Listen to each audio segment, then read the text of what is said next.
थुंग थुंग कंधे पर बोरा लटकाए दिन भर गलियों में भटकता रहता। इधर उधर पड़ी प्लास्टिक की बोतलें और पुरानी चीजें उठाता रहता। फिर शाम को उन्हें बेचकर 2 वक्त की रोटी कमाता। थुंग थुंग अपनी बीवी और बच्चे के साथ एक टूटी हुई झोपड़ी में रहता था।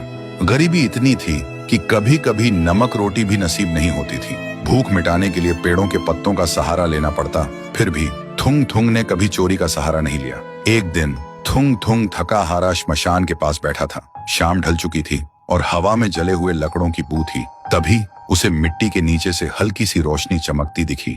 वह धीरे से उठा और मिट्टी खोदने लगा। कुछ ही देर में उसे जमीन के अंदर से एक पुराना सा लोहे का घंटी वाला दिया मिला। जैसे ही उसने उसे उठाया, एक भारी आवाज गूंजी, जो भी इस दिए को जगाएगा उसकी हर इच्छा पूरी होगी, लेकिन बदले में उसकी सबसे प्यारी चीज चली जाएगी। थुंग थुंग का दिल जोर जोर से धड़कने लगा। वह मन ही मन सोचने लगा, सबसे प्यारी चीज मतलब क्या?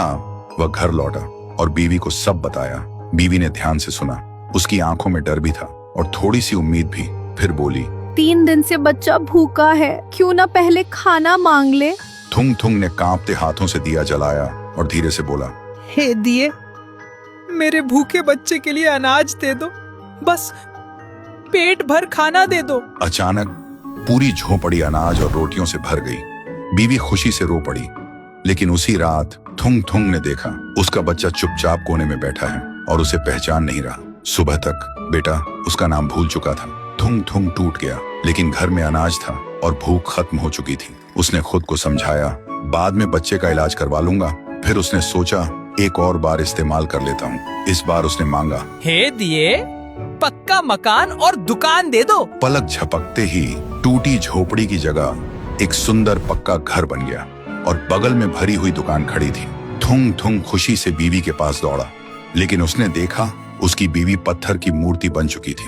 थुंग थुंग चीखता रहा, रोता रहा और कोने में रखा वह दिया हंसता रहा, क्योंकि शर्त वही थी, हर बार सबसे प्यारी चीज खोना। अब थुंग थुंग के पास बड़ा घर था, पर वह पूरी तरह अकेला पड़ गया था। वह रोते हुए पत्थर बनी बीवी को गले लगाकर बोला, मुझे ये अमीरी जिंदगी नहीं चाहिए। मेरी बीवी और बच्चे को पहले जैसा कर दे, भले ही हम भूखे रहे। दिए की हंसी अचानक रुक गई। एक तेज रोशनी हुई। जब रोशनी हटी, न पक्का घर था न अनाज का ढेर। फिर वही पुरानी टूटी हुई झोपड़ी थी, लेकिन सामने उसका बच्चा खेल रहा था और बीवी मुस्कुरा रही थी। थुंग थुंग ने सुकून की सांस ली और उस मनहूस दिए को वापस श्मशान ले जाकर मिट्टी में हमेशा हमेशा के लिए दफना दिया।